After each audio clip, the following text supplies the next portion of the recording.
Hello, my friends, and welcome back. Thank you very much for being with me again today. Finally, it happened. The Ukrainians blew up the Kerch Bridge. That is the Crimea Bridge. The bridge between the Crimean Peninsula and the Russian Federation per se. And regardless if the Russians placed S-300, S-400s, a lot of eyes and a lot of people, the preliminary Russian investigation concluded that it was the Ukrainians involved in this, I don't know, they call it terrorist attack. And it was a truck who was detonated on the bridge, and a train carriage caught fire in the parallel bridge, because it's one bridge is with for the transportation with cars and trucks, and the other one is for a rail. So it's two trains. So they did it. I was waiting for it, not that, oh my God, let's see. No, when will happen. And we'll see now what exactly is happening in the Russian Federation. I'm talking about the leadership, and what decisions they will make. This is very, very dangerous, and it's a big red line that the Russians, draw or placed. And it seems like I'm not going to talk really about the Ukrainians, because the Ukrainians are just a gun. The handlers who hold the gun are a few Western countries, mainly about 90% as the United States of America. These guys here. So I wonder what's going to happen now, since the Western, I will call it as a monolithic West, they, even though they are not, if you just think about it, it's just a club. It's just the owner of the club who calls the shots. They crossed those red lines multiple times, and from the very beginning. And the Russians should have, if they had the capability, to stop this, how should I put it, escalation or involvement by the club from the very beginning. They knew who's behind the Ukraine. They knew who's behind Zelensky. The first shipment of anything other than food and water and clothes to the Ukrainian population, I would have deemed it, if I was a Russian, I don't want to say president, but somewhere over there, I would suggest that should be already considered. I will caution them. If this happens, if you send anything other than, as I said, food, water, and clothes for the population, for the Ukrainian population, you would be considered active participant in this, and I will use all my power, all the weapons I have in store. That's what I would have done over there, and hope that those guys would not send anything. Now the question is, what if they did? Then they will be considered participant in the war. No, they waited. The Russians waited until these guys built from, we're going to sell some helmets, we're going to send some, I don't know, condoms, as I always mention that.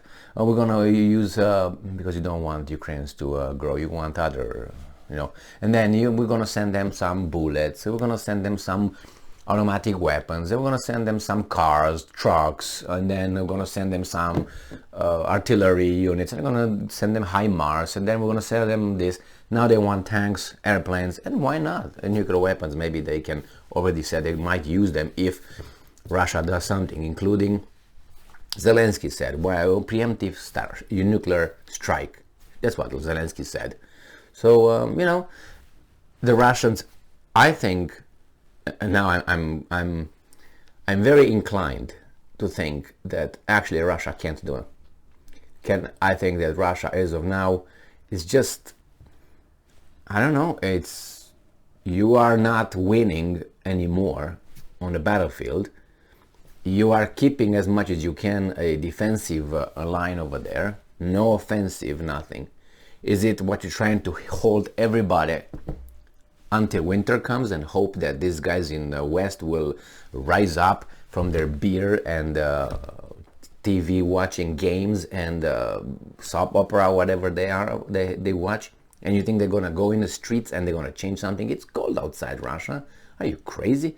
These guys will not move anywhere, and they will be subsidized by the big bankers for this winter. So they will go through this winter and they will have gas, but very expensive gas.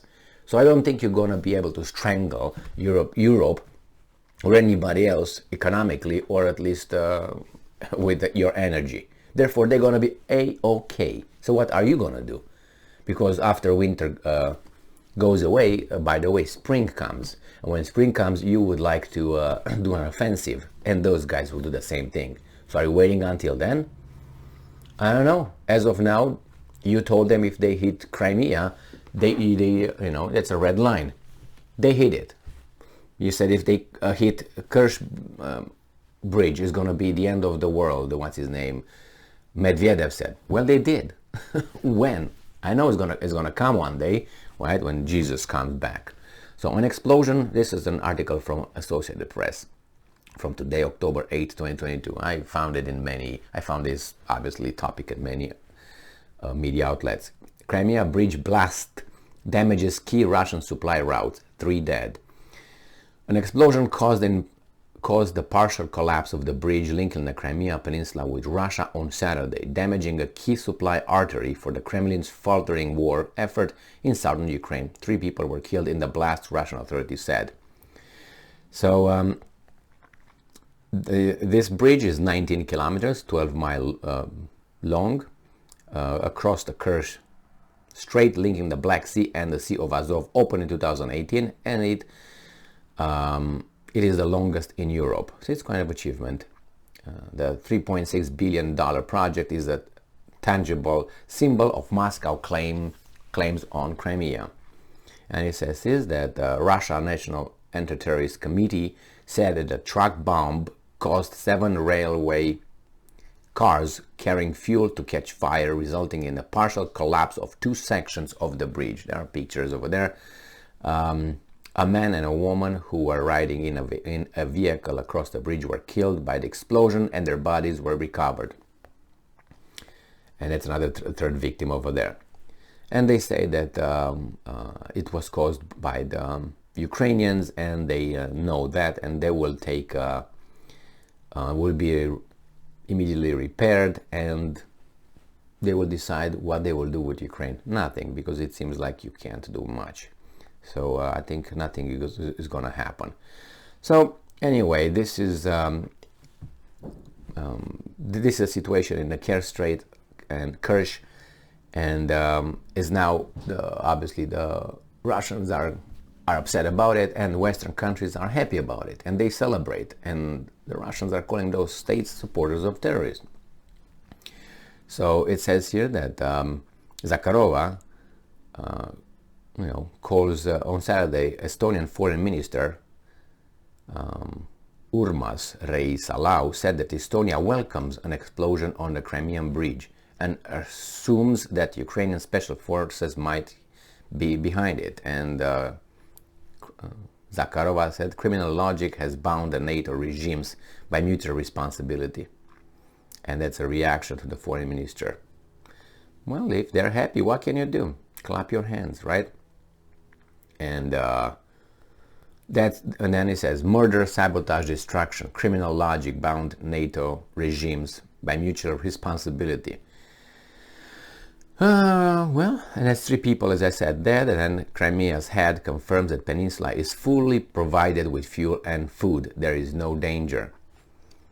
And it says Moscow, Kiev regime's reaction to destruction of civilian infrastructure proves its terrorist nature.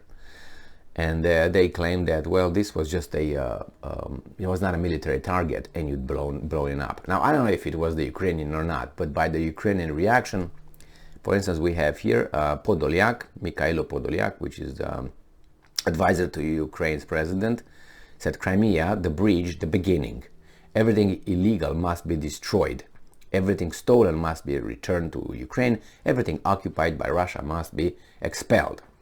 And it's also said that it's another argument, another statement, where they also show their their way of acting, which is war. What can I say? I mean, you know what I mean? Now it's their turn to hit you.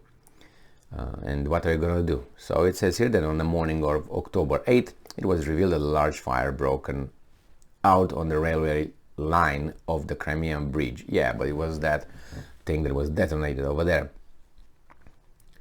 So, well, it is what it is, right? And there's a video the mass media provided with the explosion on the bridge. And the Ukrainian Pravda sources reported that Security Service of Ukraine was behind the explosion of the Crimea Bridge of 8th of October. Now this comes from the Ukrainska Pravda. So Ukrainska Pravda sources reported that the Security Service of Ukraine was behind the explosion. So that means they don't have any problem of, saying that, yeah, it was us, what do you want? So, and then it was another article, I couldn't find it here, where they said, I can't remember, it was a Ukrainian, I don't know who exactly that was, saying that first it was the Moskva, now is the Kerch Bridge, and what's next? These were the exact words. So first it was Ruskies, what's next? Ruskies. Well, what's next? What are you going to do about it? Russia. What options you have? Well, I have another video that I will make regarding Putin. Putin spoke with Erdogan yesterday on Friday, and supposedly, according to the Turkish mass media and an advisor or spokesperson of Erdogan, the president of Turkey, Putin wants to negotiate with the West, has some concessions to make or a grand offer. Well, that's in the next video. Thank you very much for being with me again today. Stay strong, stay smart, look for the truth, and be just.